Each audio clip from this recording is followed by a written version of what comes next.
अगर कोई 7 दिन में मुक्ति चाहता है तो केवल 3 बातों का ध्यान रखे। आज हम 3 बातें बताएंगे। 3 वो बातें कौन सी हैं जो मरने वाले व्यक्ति को ध्यान रखनी चाहिए। पहला, श्रोतव्यः।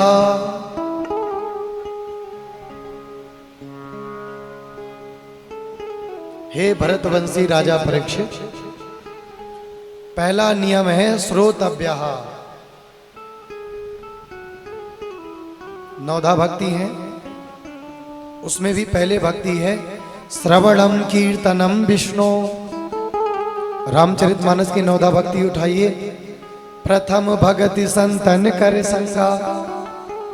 श्रवण करना, संतों का संग करना, ये एक ही है। इसलिए पहली भक्ति है श्रोतव्यः। बिना श्रवण किए कभी भी मानव के हृदय में जो मैं नाम का राक्षस बैठा है वो मर नहीं सकता। और जब तक मैं नाम के राक्षस का दमन नहीं होगा तब तक मानव कल्याण के मार्ग में आगे नहीं बढ़ पाएगा। इसलिए मैया, भैया, दादा, जितने भी बैठे हो, कुछ मत समझो, केवल एक बात समझ लो, कथा जहां भी मिले, लेकिन ध्यान से सुनना, व्यथा नहीं। व्यथा तो और आपको संसार में फंसा देगी। फिर से स्पष्ट कर दूं, कथा ही सुनना, विशुद्ध भगवान की कथा सुनना। कथा ही है जो तुम्हारे मन की व्यथा को मिटा देगी। ये कथा है। और कथा कहती है भैया, पहला नियम श्रोतव्यः कीर्तितव्यश्च।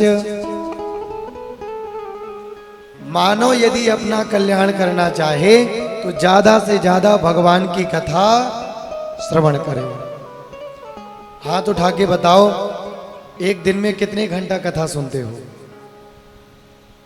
हर बार हम कथा करते हैं लेकिन हमें पता नहीं चलता कि कथा कितनी अगाध है।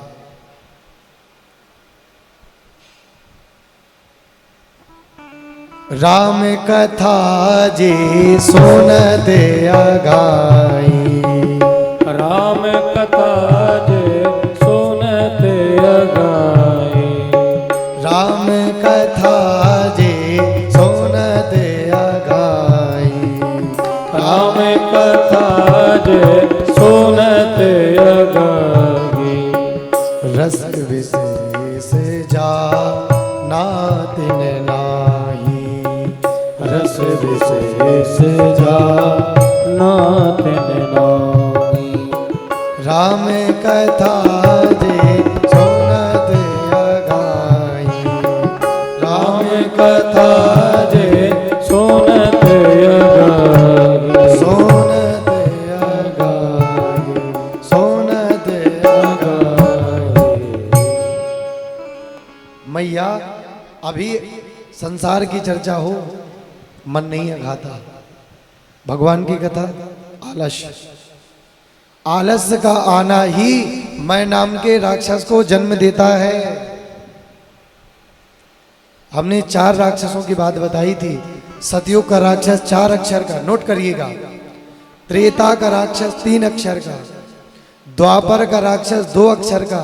लेकिन कलयुग का राक्षस 1 अक्षर का है।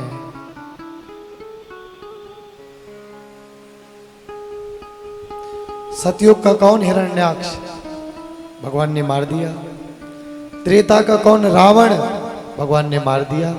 द्वापर का कौन? कंस, भगवान ने मार दिया। लेकिन कलयुग के राक्षस को कौन मारेगा? पहले तो एक रावण था, भगवान ने मार दिया। अब तो हर घर में रावण है। ये रावण है मैं, अहंकार, अहम ब्रह्मास्मि। ये कर दूंगा, वो कर दूंगा, देख लूंगा, उड़वा दूंगा, बम फोड़वा दूंगा, तुझे घर से उठवा लूंगा। ये कौन है? ये है मैं नाम का राक्षस।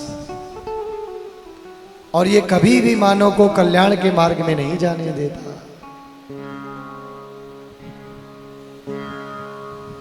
जब आपका मन भगवान की कथा से दूर जाने लगे, भगवान के चरणों में रति न करने लगे, तो आपको समझ जाना चाहिए कि मैं नाम के राक्षस ने मुझे घेर लिया है। तो कहते हैं काल ब्याल मुखग्रास जब भगवान की कथा कर्ण से पान करेगी तभी अंतःकरण में बैठा ये मैं नाम का राक्षस मरेगा। इसलिए हे सुखदेव, ज्यादा से ज्यादा श्रवणम, भगवान की कथा सुनो, और जब यहां से सुन के जाओ तो एक परिवर्तन रोज डेली अपने घर में, अपने जीवन में लाओ। कैसे होगा? कीर्तितव्यस्य, भगवान का ही कीर्तन करो। कई बार हमारा मौन रहना भी बहुत सारे लोगों को उत्तर दे जाता है, और जब कीर्तन कर लो तो भगवान की ही कथा का स्मरण करो। श्रोतव्यः कीर्तितव्यश्च स्मर्तव्यश्चेक्षिता भयम्। भगवान का ही कीर्तन करो, भगवान का ही स्मरण करो, और भगवान का ही भजन करो। इन तीन बातों का जो मानव ध्यान रखता है वो कलयुग की भवाडीवी से पार हो जाता है और बैकुंठ में जाके भगवान के बैकुंठ का अधिकारी होता है। बहुत सारी बातें अब देखो, अब भगवान की कथा की जो मार्मिक बातें हैं अब वो कल बताऊंगा। बड़ी अद्भुत कथा होगी, सब सावधानी से सुनिए और रोज यही भावना लेकर के आइए। अब लो नसानी अब ना नसै हो, बहुत गई थोड़ी बची अब तो मूरख चेत। राम कृपा बिन जीवन में कौन हमारा मीत। राम की कृपा के बिन कोई मीत नहीं है। साथी है मित्र के, साथी है मित्र जल बिंदु पान तक। अर्धांगिनी बढ़ेगी तो केवल मकान तक।